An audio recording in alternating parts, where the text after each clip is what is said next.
Sa wakas, naputol na rin ang bangungot ng Farm Fresh Foxies sa mga 5-set matches.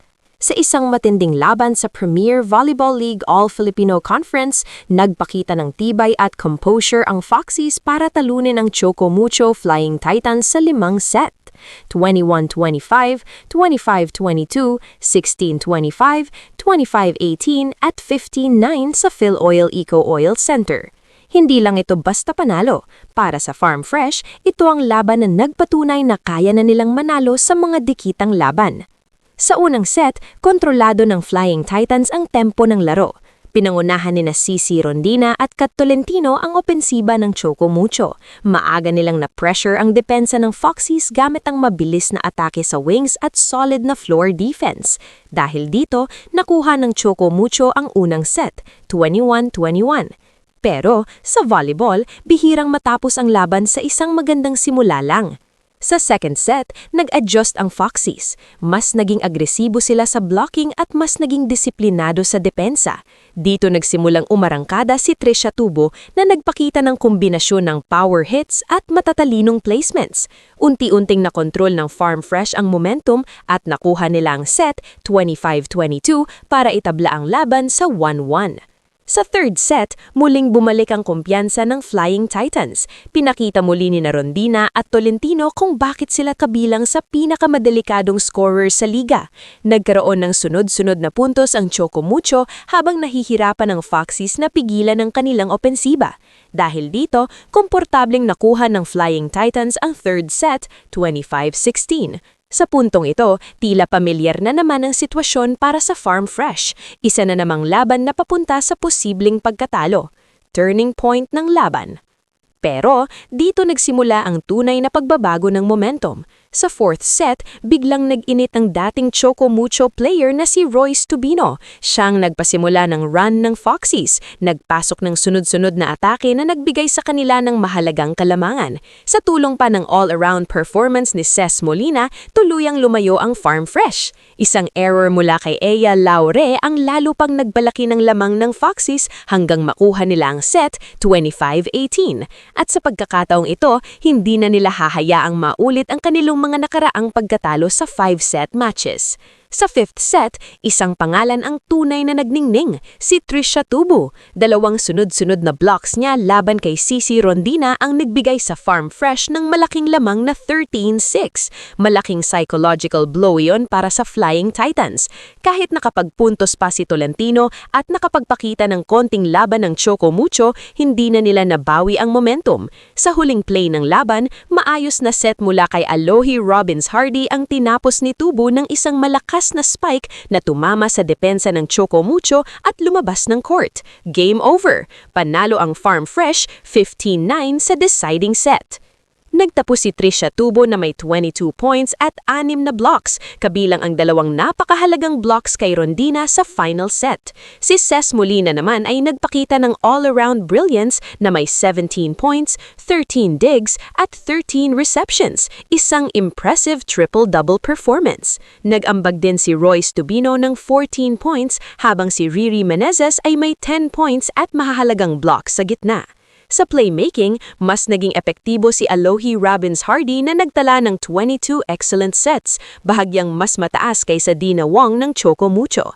Ano ang ibig sabihin ng panalong ito? Malaki ang epekto ng panalong ito para sa Farm Fresh. Una, naputol nila ang kanilang losing streak at umangat sa 3-7 record sa standings. Pangalawa, mas mahalaga, napatulayan nila na kaya nilang manalo sa mga pressure situations, isang bagay na kulang sa kanila sa mga nakaraang laban. Sa kabilang banda, bumagsak din sa 3-7 record ang Choco Mucho, kahit parehong may 22 points sina Rondina at Tolentino. Kung susuriin ang laban, halos tabla ang 2 koponan sa attack points, 67 bawat isa. Pero ang tunay na naging kaibahan ay ang depensa sa net. Ang Farm Fresh ay nagtala ng 11 blocks kumpara sa 8 blocks ng Choco Mucho. Sa isang dikitang laban, ang ganitong maliit na lamang ay supat na para magdesisyon ng panalo. At sa gabing iyon, mas handa ang Farm Fresh pagdating sa clutch moments. Kung magpapatuloy ang ganitong laro ng Foxies, posibleng maging dark horse sila sa susunod na yugto ng Premier Volleyball League All-Filipino Conference. At kung may isang aral sa laban na ito, minsan isang panalo lang ang kailangan para tuluyang mabago ang kumpiyansa ng isang koponan. Samuel B! Ala siya! Labay! Kinilig! Oh my God! I know! Ha! Hala! Ha! Hala! Wow! Wow! Ang pinakasikat sa tanan. Ay, kita! Walang tarbuli, no? Bunny girl, order. Paano?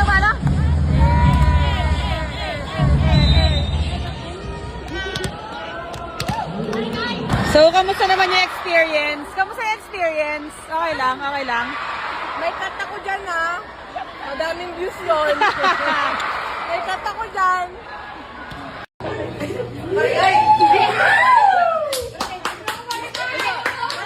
Testing lang. Ito yung luto ng mama mo.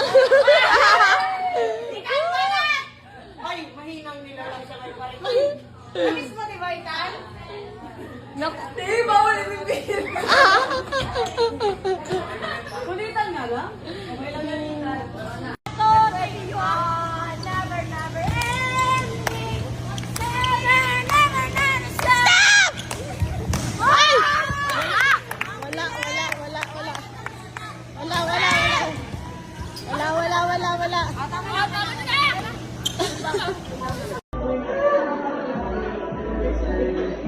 Ayos mo ka, Ari.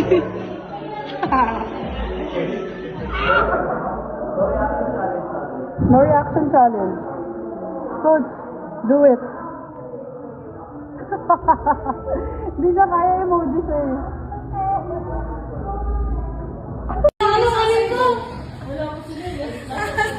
Nagbintangan din ako, hindi ko nga alam. Baka nasa taas ng aircon. Nasa na ilagay. Uy, lumakit ka ata eh. Oh, labas niyo na. Ilabas niyo na. Ang simple, ilalagay. Ang torotot mo, hindi na ako sa baon. First number. Of course. Ayan na yung...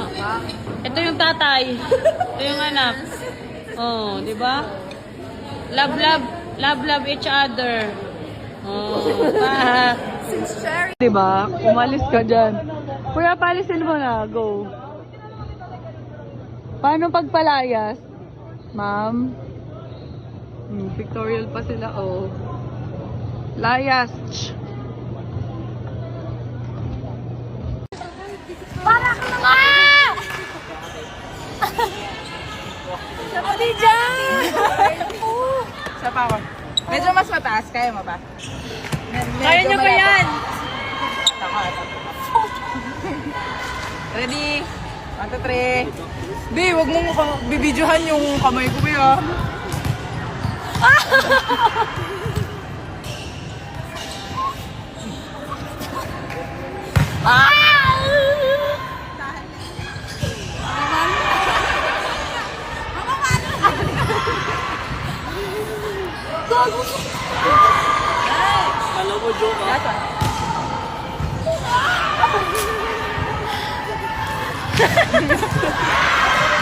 Sakit ata!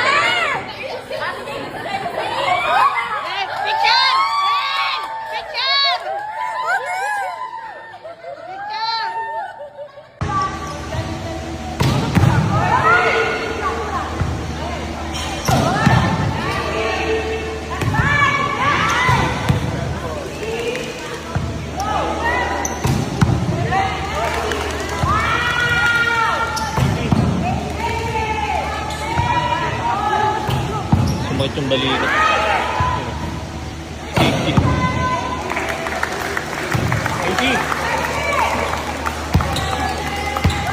Vlogger? Oh, follow nyo lang ito, ha? Tiara, follow nyo. Tiara, yung ano naman, yung hindi labag sa loob mo. Hindi nga. Oh, okay. Hi, everyone. Oh, follow nyo daw siya. Si Buding. Ayan, Ara My Loves ko yan. Ako talaga yung jowa ni Ate Ara My Loves. Ang cute! Ang cute! Nanay mo! Anong ginagawa ginawa ng nanay. Huwag mo tignan, bawal. I-reveal ko to kapag nasa farm ka na.